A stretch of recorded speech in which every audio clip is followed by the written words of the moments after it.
சனாதன இந்து கிரந்தங்களான வேதாந்தா உபநிடங்கள்ல வந்து பஞ்சகோஷாவை பத்தி சொல்லப்பட்டிருக்கு. மனிதனானவன் இந்த பஞ்சகோஷாவால் அமைக்கப்பட்டவன். இந்த பஞ்சகோஷாக்கள் என்னென்ன அப்படின்னா அன்னமயக, பிராணமயக, மனோமயக, விஞ்ஞானமயக, ஆனந்தமயக. அன்னமயக அப்படின்னா இந்த ஸ்தூல சரீரம், உணவு உட்கொண்டு வளர்க்கப்படுற இந்த ஸ்தூல சரீரம். பிராணமயக அப்படிங்கிறது வாயு, மூச்சுக்காத்து.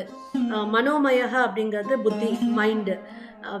விஞ்ஞானமயக அப்படிங்கிறது ஒரு படி மேல ஞானம், விஸ்டம் கொண்டது. அது எப்படி இருக்கணும் அப்படின்னா விஞ்ஞான பூர்வமாக இருக்க வேண்டும், அதாவது சயின்டிஃபிக் இன்டலெக்டாக இருக்க வேண்டும். 5வது கோஷா வந்து ஆனந்தமயக.